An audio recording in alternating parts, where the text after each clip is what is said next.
एक बहुत बड़े जनरल थे, RSN सिंह साहब उनको बहुत नजदीक से जानते भी थे, अब वो नहीं रहे। जब उन्होंने ये कहा कि भारत 2.5 युद्ध में ग्रस्त है, तो वो तो किसी पॉलिटिकल पार्टी के नहीं थे। तो 2.5 युद्ध में ग्रस्त होने का मतलब क्या था? भारत का ईस्टर्न बॉर्डर, वेस्टर्न बॉर्डर और आधा युद्ध भारत के अंदर चल रहा है। तो अंदर जो युद्ध चल रहा है वो राफेल से नहीं जीता जाएगा, वो फौज नहीं आएगी, वो मुझे और आपको लड़ना है भाई। तो ये जो फव्वारा बनाने वाली बात कही कि हमने फव्वारा बनाया, अब मुझे ताज्जुब होता है कि आप सबने इसी दौर में देखा होगा टर्की में क्या हुआ। एक बहुत पुराना चर्च था चर्च, उसे हटा करके उस पर मस्जिद दिख दी। अब 50 साल बाद कहेंगे ताजमहल हमने बनाया है। तो कोई तो लड़ेगा ना।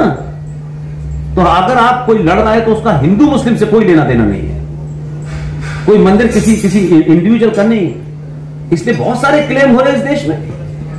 अगर कुछ ऐसा होता तो पूरी दुनिया में कुछ होता ना।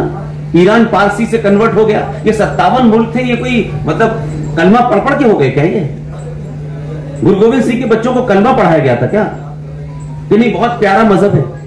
इसलिए एक ही एंगल नहीं है, इसमें बहुत सारे एंगल हैं। तो वो युद्ध सिर्फ इस्लाम या इसके खिलाफ नहीं है, अंग्रेजों ने भी बहुत सारे काम करके गए। आपका फर्स्ट सेंसस कब हुआ? अंग्रेजों ने कराया कास्ट का सेंसस। तो आपके साथ अगर कुछ गलत हुआ है तो उसे कोई तो रेक्टिफाई करेगा, ताकि नेक्स्ट नेक्स्ट नेक्स्ट नेक्स्ट। तो हम तो वही कर रहे हैं, हमारा किसी से युद्ध वुद्ध नहीं है। और जो बात हरिशंकर जैन साहब ने कही है, मैं हम सबके बड़े आदर्श हैं, लेकिन मैं अभी भी मानता हूं जिस दिन सनातनी हिंदू अपनी आस्थाओं परंपराओं पे, अपनी वेशभूषा पे, अपनी भाषा पे गर्व करने लगेगा, 24 घंटे में यह देश हिंदू राष्ट्र हो जाएगा।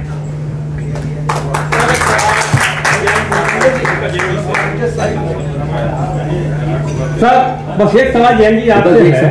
देखिए सिंह साहब जो है, इस सफर का जो मेरे जीवन का ये सफर है ना, उसके गुरु है।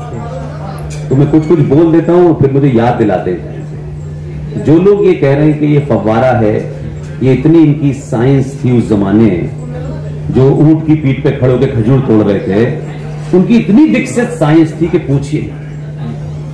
जो 1400 साल से अपने साइज का पजामा नहीं बना पाए, वो ताजमहल बनाने की बात कर रहे हैं, और उन्होंने फव्वारा बनाया है। तो उसी फव्वारे की जांच करना चाहते हैं कि कौन सा वो इंजीनियर था जिसने फव्वारा ही बनाया था 1000 साल पहले।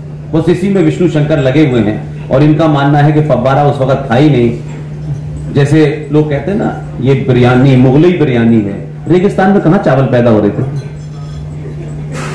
कहां चावल पैदा हो रहे थे? लेकिन बहुत सारे नैरेटिव चल रहे हैं। इसीलिए भारत में 1960 में एक फिल्म बनाई गई, मुगले आजम, ग्लोरीफाई किया।